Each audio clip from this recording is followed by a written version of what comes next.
The key, I think, right now, first of all, let's talk about this NC State game. I think this was a key game in a lot of ways. We both did our shows. Everybody loved your post game. Pete, as always, with Manny catching a stray.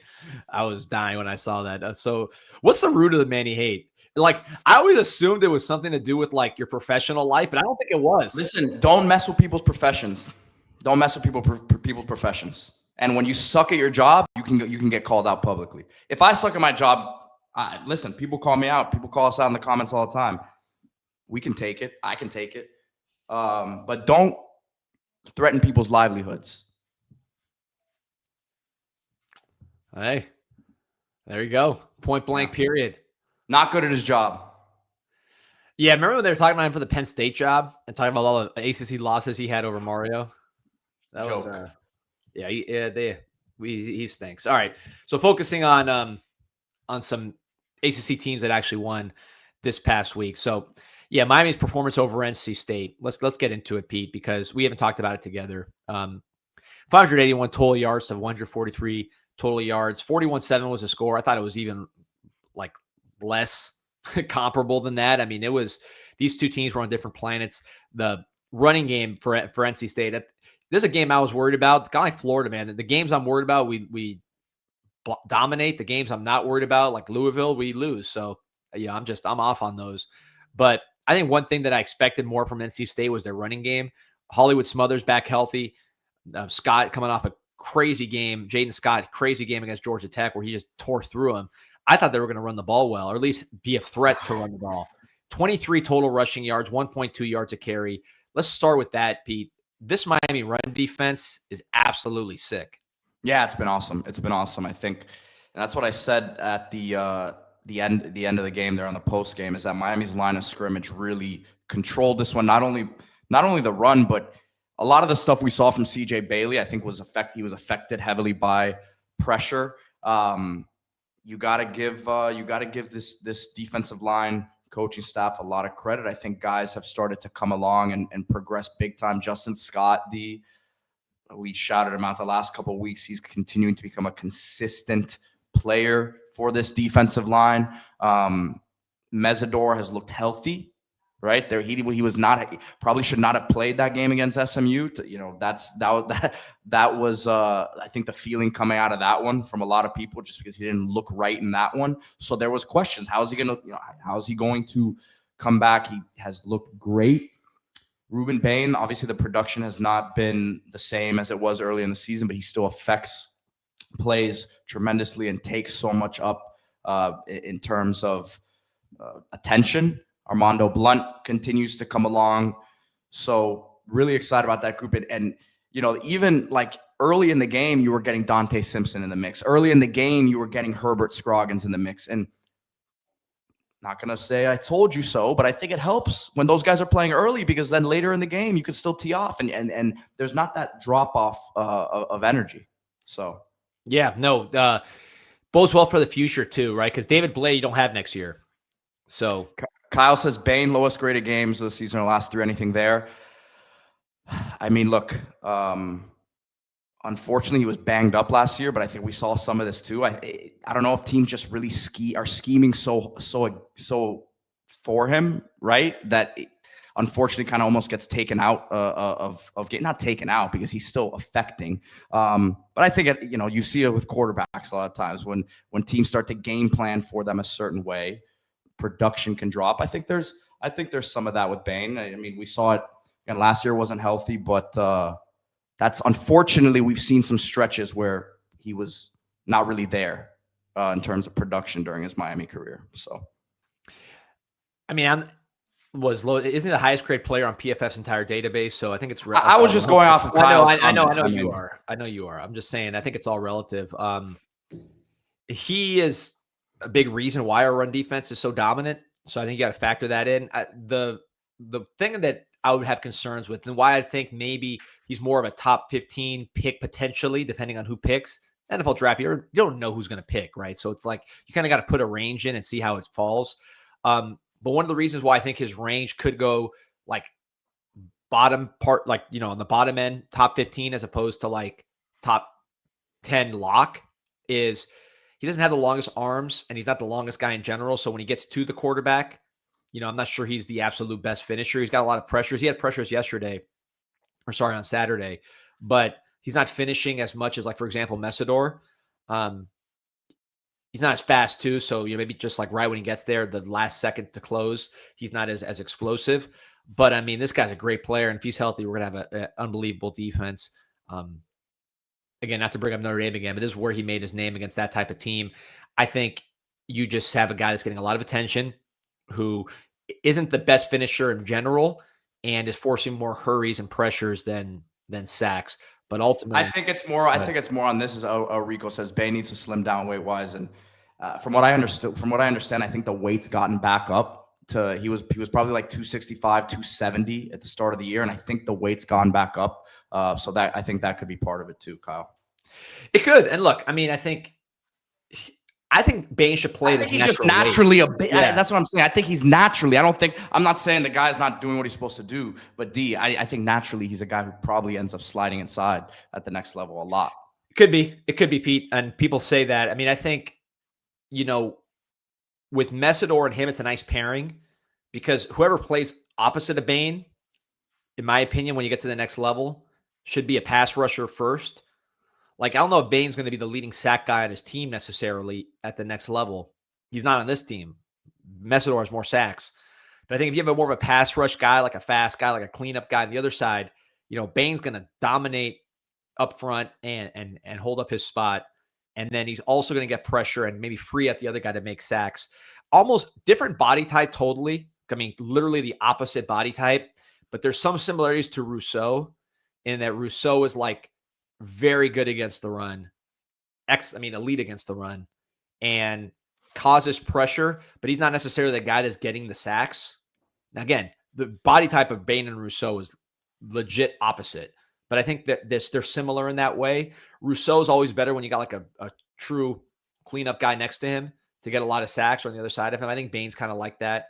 But I mean, really, this defensive line in this game against NC State, I mean, Bane was effective, even though he wasn't dominant.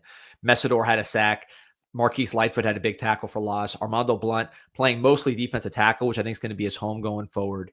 Justin Scott, we talked about. Ahmad Moten was awesome. Him and Scroggins on the second interception from CJ Bailey basically met at the quarterback, just sliced through the offensive line. So they were outstanding. Dante Simpson made a nice tackle. There's just a team effort. I'm sure I'm leaving somebody out, but this defensive line completely dominated NC State up front. One of the reasons why maybe I'm not down really on CJ Bailey. I'm sure we'll talk a ton about that in the offseason, I am sure. And that's a very interesting game he has against Florida State on Friday, underdog at home. So a lot of pressure on that team to respond. But I think this was as like dominant a front performance as we've had all year. And I don't know if Bailey had much of a chance, because he made some bad decisions under pressure. Don't get me wrong, but man, this defensive line just ate NC State for lunch in the running and passing game. Yeah, really got after it. I mean, Dave Doran said it afterwards that Miami was just more physical, flying around, and that looked how you would love for it to look here the last couple weeks of the season. Yeah, and look, at Scroggins, the guy again. You've been pointing to him consistently, Pete. He's somebody who's nice pressure there. He's put on weight. When he was in high school, he was very much a sack artist, a leaner guy. And then I wondered, how big is he, right? Because he wasn't like 6'5", he was like 6'2". So it's like, how big is he going to get? He's not like a 4'5" runner. But then what you've seen is he's been able to put on weight that he carries well and uses well and strength. He also works out with Messidor. I remember I interviewed Messidor before the season for Storm Sessions. And Messidor told me that he goes swimming, he does yoga, does all these kind of things to help his body. Obviously, we saw the results. Messidor is like a whole new human with how he's moving. But he said Scroggins was the guy that he would take with him.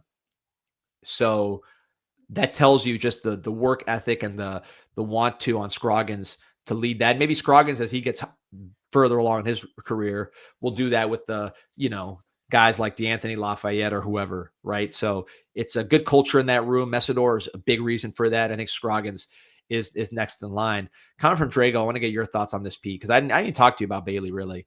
Drago says there's no velocity on CJ Bailey's ball.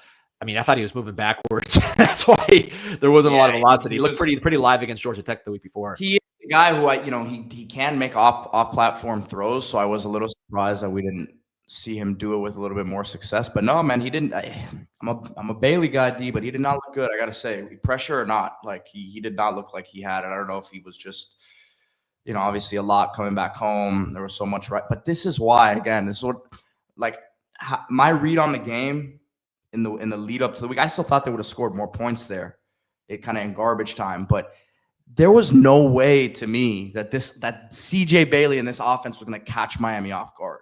We get caught off guard by in other situations, man. I'm sorry. This was not going to be one with so many people understanding the talent that he is. I just didn't see that being the case. And obviously they were ready to play. And again, the game plan was awesome. Yeah, and there was no run game. That's what I thought they'd run the ball. That was my big mistake, kind of breaking this game down, is I knew we had a good run defense. So I didn't think they would like run it down our throats, but I thought they would run it enough to be annoying. I mean, Smothers and Scott, they were averaging 6 yards a carry plus going into this game each. And they did nothing. I mean, less than nothing in this game. So I think that really was a big reason why NC State's offense was so neutered, is you can't run the ball at all. You can't have time. You don't have time to throw it deep because Bailey was getting just splattered every time he dropped back for any length of time. And then the screen game, which was a very good offense or a good part of their offense over the course of the year, got eaten alive, which again, I thought the screens might be tough. We've had trouble with them at times. But Miami ate those screens alive. Shout out to the defensive backs for playing well.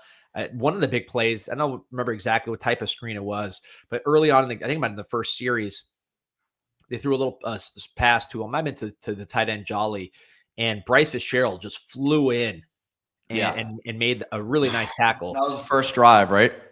Or second drive? Yeah. That's the question you have with a Bryce Fitzgerald going into the season. Is he going to just, fire the gun, fly up there and make that tackle with no regard for his body? He did. And I think that shows you, number one, how great this class is. And I did a video on it from the Sunday show.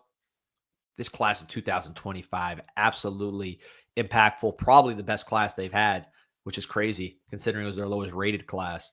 But, who jumped out to you, Pete? Again, we talked, we both did post-game shows. I've been talking a little bit here. Like, who jumped out to you in this game that you're like, man, I really feel good about it? This could be a freshman or a veteran, right? I mean, Keelan Marion continues to be someone to me that I think people need to apologize to. A lot of people who just were calling for him to not play as much. He's been, obviously CJ Daniels has been hurt, and Malachi Toney is Malachi, and he is who he is. But Marion's been super consistent, man. Like, he's been a really, again, we talk about Beck, and I brought this up with Amon a few weeks ago on the show. I don't know that we put enough stock into him not being able to throw with his guys until summertime. And I think we're now seeing a few months into it now, and relationships have been built. There's a lot better chemistry. And that's where you see a guy like Keelan Marion as a vet taking the next step. And by the way, a guy that I think has worked himself into a draftable sort of discussion there, D. Yeah. Let me ask you this, Pete. And I know you might not have the answer. I definitely don't. I wonder how much the value of kick returners, meaning kickoff returners, how it's been impacted by the new rules, if it's gone up or down. I don't know. Certainly. I think it helps. Now, this year, we haven't seen it as much, right? It hasn't been like a super consistent part of the game. The focus has obviously been for him to be a really good receiver for Miami, but it'll be a part of his evaluation process in the pros, without a doubt. Yeah, no, that's because he's shown he can do it, right? He's shown he can return the kickoffs when the opportunity is there. He's tough. Ralph says, I'm not apologizing for anything. He was not producing until now. Brother, he's been producing the whole time. That's what I didn't understand. It's not like he was did he have one drop maybe? Has he even had a drop? Like, he was producing. He was our best receiver against SMU in that game. He's had games here. Like, that's what I didn't understand. He was producing. Yeah. No, I agree with you, Pete. He was producing. And no, his returning hasn't been that bad. Even when he's at, I mean, he's at, I'm just looking at, he's got 23.8 per attempt. Last year, 26.2, which I believe led the country. He's at 23.8, which I think is like in that 30s range, but also like he hasn't had enough opportunities. If he did have more opportunities to return kickoffs, our defense has a lot of many points and a lot of them got in the end zone, but he'd be housing more. He's shown he can do that. But yeah, I think definitely a draftable guy. P, you could be at a great point, which I want to highlight here and jump on because Beck talked about it in the post-game show, which is, and Beck, by the way, I'm going to say, when I say this, how Beck said it, because everything with Beck, you got to kind of qualify. It's like, it sounds when I say it like he's making excuses. When he answered the question in context, like listening to it, it was not an excuse. So keep that in mind. But basically he was saying like, look, someone asked him like, hey, why are you playing so well? Like, why do you look so good? Because Beck, I thought, had the best game of the year this Saturday. I thought that was his best game of the year. He looked awesome. He looked like a guy that'll play in the NFL. They asked him, they go, why are you playing so well? And basically he says like, look, people forget, I was out. This Beck talking. I was out all of spring. I was out pretty much all of summer. I was physically okay, but I was still physically a little unsure. It was different when I started throwing. I was getting used to a new mechanic really in my arm. Not to get too detailed, but I've heard it's different for him. Not less. It's just an adjustment.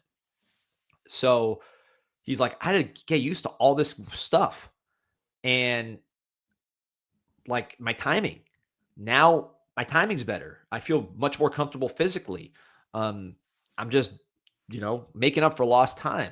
And I think with Beck, yes, did it have a terrible game against Louisville? Obviously. He seems like he has one of those or two of those every year where it doesn't go right. And in the case of the Louisville game, cost us the game, among other things. Penalties being a big one. But man, like Beck is really one of the better quarterbacks we've had since the golden age. This offense, and this is a crazy thing, Pete, I couldn't believe this when I looked There's it up. There's an argument to be made he's our best. Well, besides Cam. Well, if you make the playoffs this year with Carson Beck, he's ahead of Cam Ward in the Pantheon of Miami. I'm sorry. Okay. That's just how that's I think you had to be a pretty crazy take to say otherwise. I love Carson Beck. I'm putting no one above Cam Ward in the Pantheon. That's me. We all can have different takes, but standards different. So putting that aside, though, you made your point on that one clear. But let's just like points per game, Pete. Like we all know the offense is the biggest reason why we have 2 losses, right?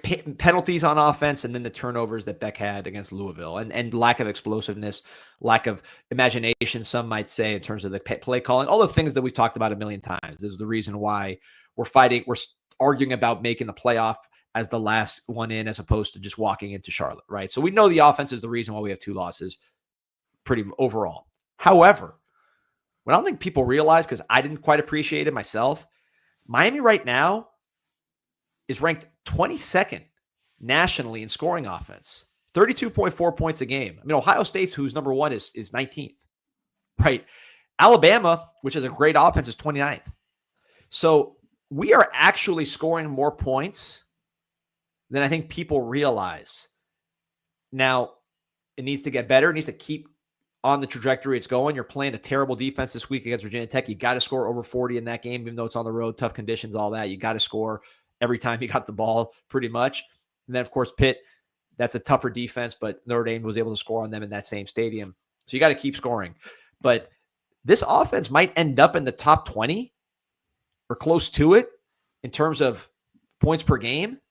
And I think before the season, if you said, hey, if I told you Miami's going to score in the top 20 in points per game, which has only happened once, said Store, see again, the Cam Ward season last year where we were number 1. If I told you we were going to finish top 20, I think pretty much everybody would sign up. So with Beck, I think it's important not to judge him game by game and to just more look at how does it end? How does he finish against Virginia Tech? How does he finish against Pitt? How does he finish in the postseason, hopefully a playoff? And you're going to look at it and say, man, this guy was a good player. And I think he's going to get drafted a lot higher than people think. People are saying he's going to be like undrafted. I asked an NFL guy who is a high-ranking guy, This is a real person from a real organization. And I was like, and this was after SMU. So Beck had just thrown that pick to in the overtime. The vibes were bad. This is like that, literally that Sunday. And I go, you think Beck can slide like Quinn Ewers to like 7th round, maybe undrafted? And he goes, no. He goes, Beck is way better than Ewers. And this is an NFL guy. He goes, Beck's way better than Ewers. He goes, Beck, someone's going to pick him in those middle rounds. How high, how low? We'll see how the rest of the season and the offseason and all that stuff plays out. But he goes, no, this guy's a real quarterback. And if he does go in that range, again, he would have been drafted higher than any quarterback, putting Ward aside from Ward, any quarterback since Steve Walsh in like 1989, 1990. Before this would be BPA, before Peter Ariz, the last, you know what I mean, in terms of when we had a guy get drafted that high. So I think we should appreciate what Beck does, and he's got to finish. Now, if he goes out there and throws 5 interceptions against Pitt, obviously the whole narrative changes. But if he can finish strong, you're going to be looking at a very, very, very great college career for Beck with an ungodly amount of wins, a lot of yards, and a program that's very happy to have had him in Miami. Of course, if he doesn't finish that way, the narrative will be totally different. So let's see what Beck does. He played awesome against NC State, and yeah, man, I'd love to see him continue. Before we get off Beck, Pete, what are some of the things you liked about what Beck did on Saturday, just specifically what he was doing? I mean, he was driving the ball, it seemed like. I mean, even on that touchdown, that was a nice throw on that Malachi Toney touchdown as well, but efficient, man. It just seemed like the ball was coming out quick, which is that's when he's at his best, right, D? And honestly, I thought he was moving a little bit better. Also, he looked like, I don't know, to me, it just seemed like the way that he was scooting around was better. There was that one where he took a sack, right, that you would like to have seen it come out sooner, but I think, again, it comes down to he was pretty comfortable, it seemed like, with the guys that were out there with him. And then I think let's also bring the run game into the equation. It was nice to have some pop there, which Gerard Pringle obviously provided, but that opens the offense up, man. That makes passing a lot easier. Yeah, once he pops, the fun don't stop, as you coined back in like Bethune, I think was when you dropped that one for the first shout time. out to my boy Chase Romero, who helped me out with that one for sure. Yeah, shout out to Chase. Beck made a nice play too, where he stepped up in the pocket and found Keelan Marion on the sideline. You don't want to see him moving around; that's not his game, but he did. He did look good. I'm telling you, he looked good. His because that's something that I think kind of had disappointed me. Is like, I thought he had a little bit more juice in the legs, and I understand he took a hit in the USF game, I think, that people may not remember, but I think it had a little bit of an effect on him in that game, and they kind of had to tell him, hey, look, let's slow down a little bit with the running. But I think just the movement in the pocket looked good for him, no doubt. And the thing that really, I think, makes him an NFL prospect and makes him a guy that's, what's he now, 32-5 as a college starter. His release is so quick, man. He has got to have one of the quickest releases for a guy his size, who's a true pocket quarterback that has good IQ and that can see the field and has arm strength. That release speed is like top of the scale. I think that's why he's not going to be a first round pick, I don't think. But when he was projected as like that top 10 type pick, I think that release was really a big part of it, because don't let this team get in the playoffs, man. You never know, man. Never know what could happen. I know Jackson Dart, Michael Penix, some guys that like around this time of year, they had probably better statistical years than Beck was having as seniors, but they weren't guys that you had as first rounders. So I agree. You don't really know. Here's what Drex says. He goes, for people who've had a UCL surgery, that arms come back live, but it gets heavy, if that makes sense. Yeah, from what I heard, it's not so much that it's like the injury is going to hurt his arm strength. It was more like, it's just different. It feels different. So he had to get used to like how it feels, And he said something basically that in the press conference, that he just had to get used to how it felt a little bit. And then, Pete, you said it. He had not thrown to Keelan Marion.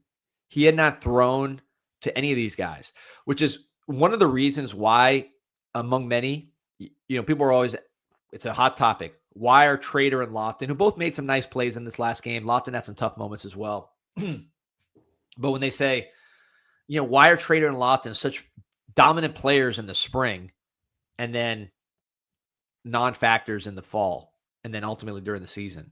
Well, in spring, Emory Williams was their quarterback. Emory Williams has been thrown to those guys since they got here. They've been playing second team since they were true freshmen, and that was their quarterback. So they had a lot of experience with Emory. Beck comes in fall or in camp, August, and he's never thrown to those guys. And by the way, they get hurt. So now Malachi's healthy, and Malachi was getting the ball nonstop in camp. We talked about it every show in the August camp. We talked a lot less about Lyle or Jordan, well, him too, but we talked less about Lofton and Trader at that time because they were hurt. But Daniels was healthy and getting a ton of catches. He was hurt in spring, healthy in fall, gets a ton of catches in camp. Malachi gets a ton of catches in camp. And then the season starts and that continues. Keelan Marion as well. So I think there's some of that too, Pete, which is he is still getting used to all these guys. Malachi was very fast with the chemistry, but even that's getting better. And everything else, I think, is starting to catch up. So that's a big reason why I think you're seeing Beck play better this time of the year. Got to keep it going against a bad Virginia Tech defense, and then a Pitt defense is going to try to get after him. And Dalen Upshaw, he started the game as well. So that was good to see. Huge. Yeah, man, nice catch. Josh Moore, too. You know, one thing with Josh Moore and Beck. I thought he broke his back there for a second. I was scared. Mario said in the postgame that he was making fun of him. So I guess he landed on his butt and his butt hurt. That's why Mario was kind of clowning him in the when he was on his back there. The old tailbone injury. Yeah, but if you watch Beck in Georgia, one of the things that he was really good at was the back shoulder throw. He did that a lot, and I think Moore is built for that. And you haven't seen that really this year as much. A little bit with CJ Daniels, but I think you saw it yesterday or on Saturday with Moore. I think you're going to see more of that MOR over the course of the season because it definitely worked. Josh Moore looked really, really good, and they're starting to get a chemistry. 1MG has a question, which is why such a focus on getting the Lofton the ball yesterday? I mean, they want to get him right. They saw how good he is when he's right. Physically, I'm not sure he's there. Mentally, I'm not sure he's all the way there yet. Confidence-wise, that catch will help that he had a touchdown on. But, I mean, they saw him when he was moving better and when he looked great. So I think they just want to make it happen. But, you can't just wish it into existence. It has to happen. So, what did I say, Chris?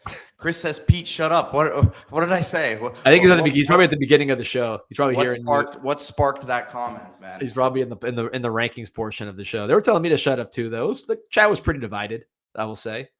Oh, Pete, I didn't get a livery. That's why I have him muted for a second here. Yeah, I think I got special delivery. So here, let's see here. What's going on? Yeah, Philly says I saw more chemistry with our receivers. We get to the playoffs, we're going to be a team no one wants to play. Unpopular, I know. I think JoJo and Mally being on the field at the same time has helped the receiver room. Suddenly, Marion's making a bigger impact. I think it's due to the gravity. It could be. I mean, more explosive players, the better. We need to be a more explosive offense. Burston always appreciates you and the villains. I got to say, Pete, we know JoJo is the number one, click getter in the picture. If he comes, and I was always thinking he might be, maybe he leaves because he's just, not having a good season. If CJ Bailey comes to Miami, can you imagine the clickbait we have? Because he's going to throw to JoJo too, and then there's going to be people saying, "Oh, he's just throwing to his boy." That's a clickbait. I mean, paradise right there for the whole offseason. It is. But JoJo might be sitting there saying, man, if I just keep chopping wood, I'm going to get my quarterback here in a year. And you can hope that's the case, but I might have to be a little more realistic about the situation. If that's not the case, then I don't know. We'll see if he's here or not. All I know is, look, whoever the quarterback is, it could be family members. I'm looking for 10 on every play, and then moving on to option 2. Because, man, Malachi, bro, the what he's doing right now, Pete, put Malachi in perspective a little bit. You obviously talked about Malachi and how good he is, but just truly breaking it down. When you look at the fact that the guy's a great passer, high school quarterback, can throw in games as we've seen. I think they'll continue to throw in games and make good decisions. Receiving 2 touchdowns on Saturday, we know how good he is, faster than we even thought. He's running with the ball on jet sweeps. He scored a running touchdown already. He is returning. Only a matter of time before he returns one. He's blocking the heck out of it. One of Pringle's runs in the third quarter, if you watch, I think it was an 18-yard run in the third quarter. He absolutely annihilated the DB. I mean, he drove him like 12 yards back. It was like embarrassing. I'm sure in the film room they were breaking that one down. What kind of player are we talking about? And is this a guy that, like, from an agent standpoint, because I know you've seen agents like at this age where you're circling these younger guys, like, what do you think the national perspective is on a Malachi Toney as an NFL prospect, as like where does he stack in college? Like, take us away from the UN perspective for a second. Like, how good is Malachi? Shoot, I mean, marketing wise, he's a guy, if you're an agent, like he can be a national, because he has that excitement level as a player, right? He has the highlight plays, he's throwing down the field, right? And obviously the personality is great. He still has that youthful kind of, the fact that he is so young, right? There's a lot marketing wise you can do there. NFL, it's very hard for me to play those guessing games right now. You're still a couple years away from that. He's gonna end up having to go through all the testing and all that, which sometimes shows maybe a different story than what we see on the field, and that's a part of the equation. But he's gonna be, I mean, look, he should run well. He's just so young, D, right now, that we'll see how his body continues to develop, because he's 185, 190 range right now. It's gonna be a big off season for him.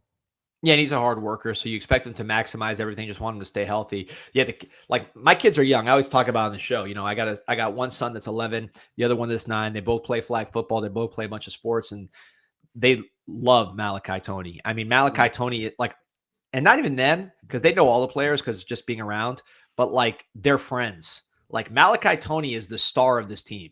He's like what Cam Ward was last year, and then Restrepo was probably right after that. Like, Mally is that on this team put together.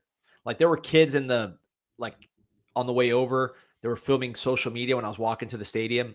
They were like filming social media stuff about Mally, like just little kids, just Pop Warner teams. People from Miami are just huge into Malachi Toney. He's a national name. The Gabos, which Pete first brought to the Miami Hurricane media world when 2013. You were tweeting Gabos.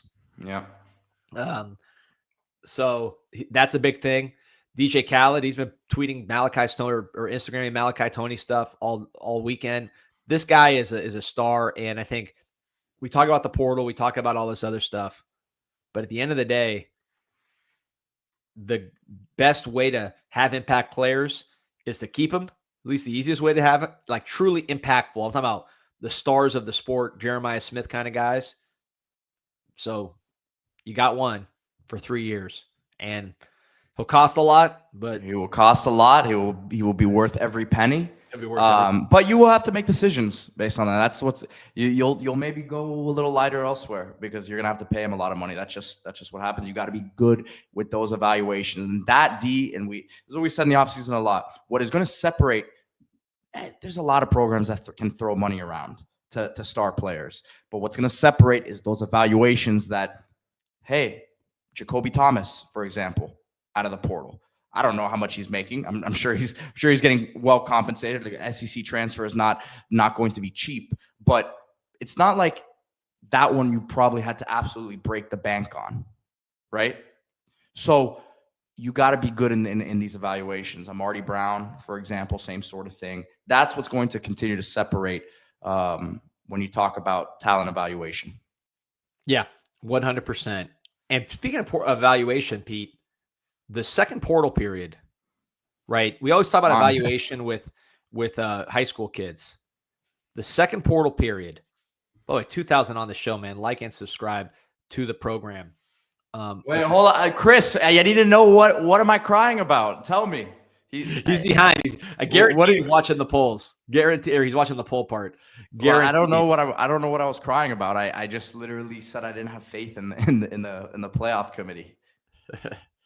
Yeah, I don't have that much faith in them either. But I think they'll go with the political wins. But anyways, we'll have plenty of time to talk about that. Hopefully, we have a reason to talk about that, because if we lose, we're not going to talk about it at all. But the portal period, the second portal period, Pete. Marty Brown playing a huge role in this all year. Keelan Marion, we just talked about how much he's done for us. Keontae Scott and Jacoby Thomas. I know Scott's hurt now, but you're talking about all ACC first team players. I mean, first team. Jacoby Thomas Is he the best safety in the ACC? I mean, am I missing somebody? He's got to be the best safety in the ACC. Yeah. I mean, let me know in the comments. I can't say I watch every ACC game. It's kind of hard to watch. But I can't say like there's a better safety in the ACC than Jacoby Thomas. Tackling. He's been the total package, and he's been great in coverage too. I mean, there's been a couple lapses here and there, but I think in general he's making plays on the ball. 26 says Earl Little Jr. I'm assuming there's some sarcasm in play there. But yeah, he's a stud. El Rico says when Pete gets nervous, he becomes a contrarian. Still a great guy though. I'm not nervous about anything. I'm feeling, I wouldn't say fantastic this morning. And the Canes basketball game last night got me out of feeling fantastic, but I'm not nervous about anything. And by the way, I'm not a contrarian. I'm just someone who tries to see things outside of an orange and green world, which to this chat might be contrarian, but I think it's a balanced view of the situation and of the program. So no doubt. Look, I mean, I think it's going to have to be an outside the Canes view that gets this thing done. I guess we just have different perspectives on how the rest of the nation will see this situation if Miami wins their next two. That's where I think we diverge, because maybe I'm looking at it from a Canes perspective too much, but I do think the rest of the nation, not everybody, because no one's ever unanimous, but I think we'll have the weight of opinion on our side big if, put it on the moon, if we win our next two games convincingly, which in cold weather, 2 road games, November, any Canes fans going to have a lot of concerns about that. But quick, a lot of people have concerns. Hold on, wait. There definitely there was a couple lapses in Studio One. You forget to play against SMU. Who are you talking about now? He said Jacoby hasn't had some lapses in cover. He's had a couple. There's been a couple plays he's gotten lost back there, but he's made up for it. So again, I can't just be rainbows and sunshine when there's not always rainbows and sunshine. I'm sorry, guys. Yeah, no, I mean, Jacoby, coverage wise, just like there's going to be questions just from an NFL perspective. People are going to say, is he fluid enough? Does he have the range, et cetera? There's, he'll have to deal with all that. But man, in terms of all I know is in terms of Miami Hurricanes, ACC football, this guy to me is the best safety in the conference, one of the best safeties in the country, and he is having a better season than anybody could have imagined. And it's a shout out to him and the hard work he's put in. Always, he had the Sean Taylor, what's that thing called? The flat back, like when on the pads, like the little flap. He had that with Sean Taylor's name written on it. So he's always paying love to the vets, which is really cool. Studio One says he said keep call. I'm not a guy who calls players out, but you slipped it in at the wrong time, so it did happen. You just didn't like the timing of what I said. I'll tell you the timing right now. It's getting close to Thanksgiving. It's getting close to Christmas. Whatever you celebrate, whatever party you're going to get to in this holiday season, you want to come correct with food. East Las Canarias Cuban Express, on top of having the best menu on the planet and everything else, the new brisket croqueta partnership with Apocalypse Barbecue, which is like selling out. They might be sold out right now. So if you want those brisket croquetas, you got to act fast at the Dayland Mall Dining Pavilion, the hottest item in town. But if you want to get your party right, East Las Canarias Cuban Express will take care of you catering-wise. They got all these different options. If you just want a certain side, if you want a certain dessert, if you want the whole thing, anything you need to get taken care of for your party, you can get it taken care of at East Las Canarias Cuban Express. It'd be real easy. Just go get one of these giant platters, show up, you'll be the hero of the show. All you got to do is pay some money and not that much money either, and you will be the star. You don't have to worry about cooking anything. You don't have to worry about anything else. East Las Canarias Cuban Express will take care of you at the Dayland Mall Dining Pavilion. I actually went by there yesterday. Got some new gloves for E-Money. It cost like, I think I dropped like $700 in Dick's Sporting Goods, man. It's U Sports is insane. I don't know how people do it. It's crazy. Listen, D, I have to shout out the new listener to the show, because if you think that I'm in my feels this morning, then you're a new listener. We appreciate the new audience. Wait, no, hold on, wait, but you are in your feels. I'm not in my feels. Whoa. Not about the polling and the playoffs and all that. You're in your feels because it was a tough loss for the boys yesterday. Yeah, but this is who I am. Again, people just start listening. I mean, we appreciate the new support, but I want to watch some other shows. This is who I am. This is not an act, man. I am who I am. Yeah, it's not an act. Sometimes I think it's an act, and then we get offline and the act continues. It's not an act. That's what I'm saying. It's not. So Kyle says, talking about the money that Jacoby Thomas. Maybe Jacoby Thomas wasn't a good example, but like that guy wasn't a starter fully at Tennessee. Was my point, D. It's not like every, a lot of people said, hey, maybe Miami should go get AJ Halsey, who they obviously recruited, but they went and got Thomas, and I think that was a great move. Yeah, I think truthfully, Halsey's been good, but I think Thomas has been better. At least like Thomas for us has been better than Halsey for LSU. Maybe a lot of reasons for that, but I can't think of another safety. Again, you got the best safety in the conference in April, or whenever we got him. I think it was in April, maybe May. Like, that's crazy. To get the best safety. Like, and by the way, it's not going to happen anymore. That's one thing that kind of concerns me here is we were so good at that portal period, that second portal period. Now that period's gone. Last year, we got Martinez in that second portal. Mm-hmm. We got Simeon Barrow in that second portal as well. Lost